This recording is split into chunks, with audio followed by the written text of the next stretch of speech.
భారత్తో పెట్టుకుంటే చాప కింద నీరులా శత్రువుల సామ్రాజ్యాన్ని ఎలా కూల్చవచ్చో ఢిల్లీ దౌత్య వ్యూహం ఇప్పుడు ప్రపంచానికి చేసి చూపిస్తుంది.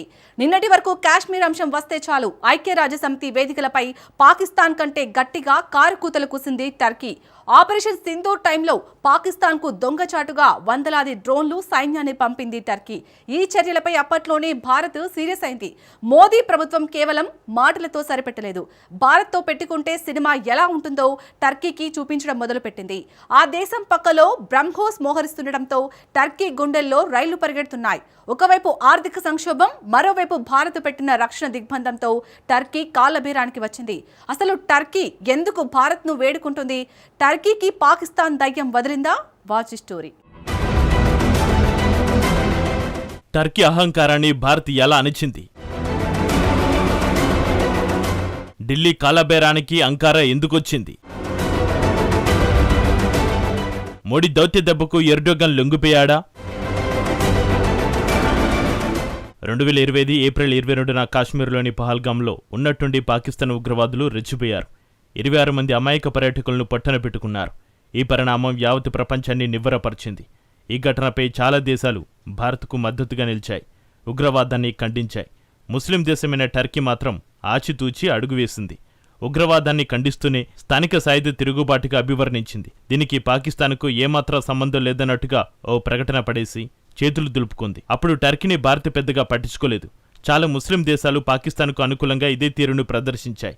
కానీ పహల్గాం ఘటనకు ప్రతీకారంగా మే 7న ఆపరేషన్ సింధూర్ను భారత్ చేపట్టింది. సరిహద్దు ప్రాంతాల ఉగ్ర శిబిరాలపై భారత్ విరుచుకుపడింది. ఈ దెబ్బకు పాకిస్తాన్ విలవిలలాడింది. బ్రహ్మోస్ క్షిపణులు దూసుకొస్తుంటే పాకిస్తాన్ అధ్యక్షుడు, ప్రధాని, ఆర్మీ చీఫ్ బంకర్లలో దాక్కున్నారు. బ్రహ్మోస్ యాక్షన్లోకి దిగితే అసలు శత్రువులకు ఎదురుదాడి చేయడానికి అవకాశమే ఇవ్వదు. మే 7న రాత్రి పాకిస్తాన్ మళ్లీ ఎదురుదాడికి దిగింది. ఈ విషయంలో చాలా ముస్లిం దేశాలు సైలెంట్గా ఉండిపోయాయి. కానీ టర్కీ మాత్రం వెంటనే పాకిస్తాన్కు భారీగా డ్రోన్లు పంపింది. బహిరంగంగానే పాకిస్తాన్కు సంపూర్ణ మద్దతును తెలియజేసింది. పాక్కు 350కి పైగా అత్యాధునిక డ్రోన్లను, సైనిక సహాయం, నిఘా సాంకేతికతను అందించింది. అంతేకాకుండా టర్కీ సైనిక నిపుణులు నేరుగా పాక్ ఆర్మీకి వ్యూహాత్మక సహాయం అందించారు.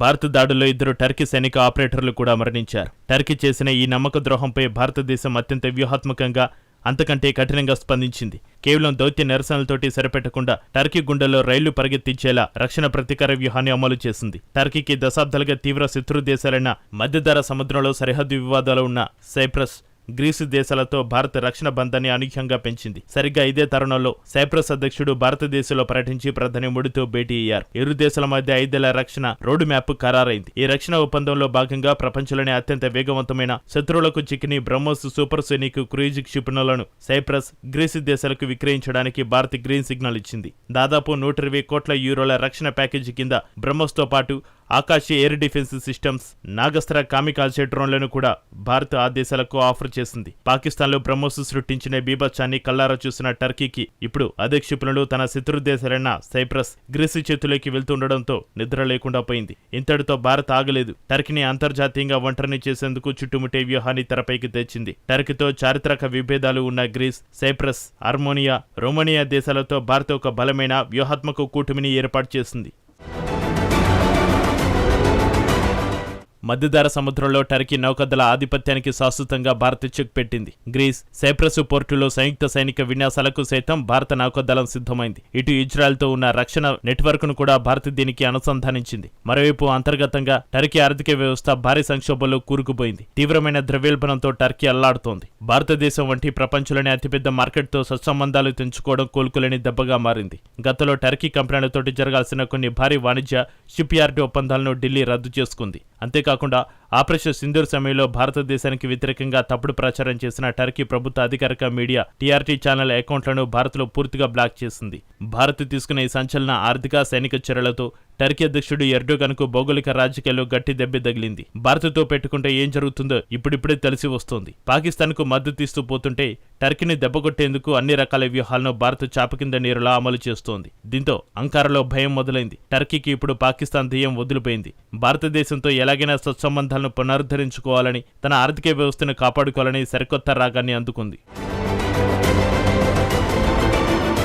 టాప్ ఇంటెలిజెన్స్ వర్గాల సమాచారం ప్రకారం పాకిస్తాన్తో ఉన్న పాత బంధాల నుంచి భారతదేశంతో ఉన్న ద్వైపాక్షిక సంబంధాలను నేరుగా చూడాలని టర్కీ కోరుకుంటోంది. భారతదేశంతో తమకు ఎలాంటి అంతర్గత విభేదాలు లేవని టర్కీ దౌత్యవేత్తలు ఇప్పుడు కొత్త పాట పాడుతున్నారు. దక్షిణాసియా ప్రాంతీయ ఘర్షణలతోటి సంబంధం లేకుండా భారత్తో కేవలం వాణిజ్యం, పరస్పర ప్రయోజనాలే పరమావధిగా ఒక ఆచరణాత్మక దౌత్యాన్ని నడపాలని టర్కీ తీవ్రంగా ఆశపడుతోంది. ఆ మేరకు బ్యాక్ ఛానళ్లతో సంప్రదింపులు మొదలుపెట్టింది. అయితే భారతదేశం మాత్రం టర్కీ ఆడుతున్న ఈ డబుల్ గేమ్ డ్రామాను నిశితంగా గమనిస్తోంది. ఒకవైపు ఇస్లామిక్ సహకార సంస్థ OICలో తన ముస్లిం లీడర్షిప్ ఇమేజ్ కోసం కాశ్మీర్ అంశంలో పాక్కు పదే మద్దతుగా టర్కీ అధ్యక్షుడు ఎర్డోగన్ కారు కూతలు కూసేవాడు. మరోవైపు భారత్లో లాభదాయకమైన వ్యాపారం చేయాలనుకునే టర్కీ పంతాను ఢిల్లీ ఏమాత్రం ఒప్పుకోలేదు. పాకిస్తాన్కు టర్కీ అందిస్తున్న సైనిక సామాగ్రి, డ్రోన్ల సరఫరా ఈ ప్రాంతంలో శాంతిని ఎలా దెబ్బతీస్తుందో భారత్ గమనిస్తోంది. టర్కీ మార్చిన శృతిని స్వాగతిస్తూనే భారత్ మాత్రం తన వ్యూహాత్మక అప్రమత్తతను సైప్రస్, గ్రీసు దేశాలతో రక్షణ బంధాన్ని ఏమాత్రం తగ్గించడం లేదు. నిజానికి అంతర్జాతీయ వేదికలపై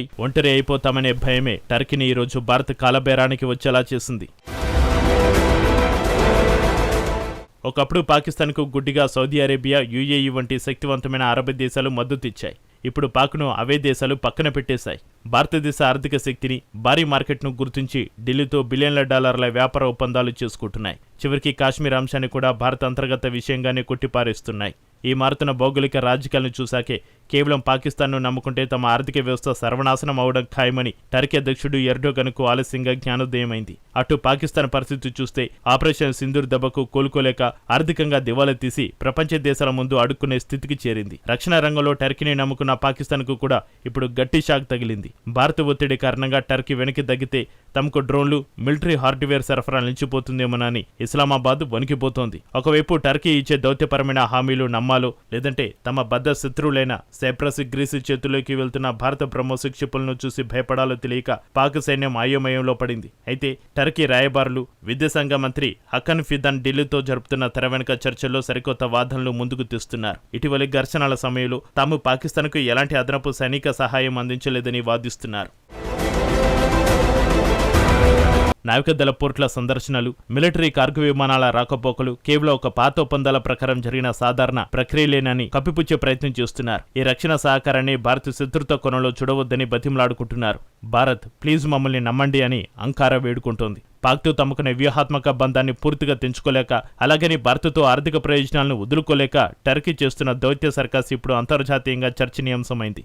కానీ మోడీ ప్రభుత్వ రక్షణ, విదేశాంగ విధానం ఇప్పుడు అత్యంత స్పష్టంగా, కఠినంగా ఉంది. మా సార్వభౌమాధికారాన్ని గౌరవించే దేశాలతోనే పూర్తిస్థాయి సంబంధాలు ఉంటాయని భారత్ ఇప్పటికే సంకేతాలిచ్చింది. టర్కీ కేవలం మాటలతో శాంతి పలుకుతూ చేతిలో పాక్కు ఆయుధాలు సరఫరా చేస్తే ఊరికినే ప్రసక్తి లేదని ఢిల్లీ తేల్చి చెప్పింది.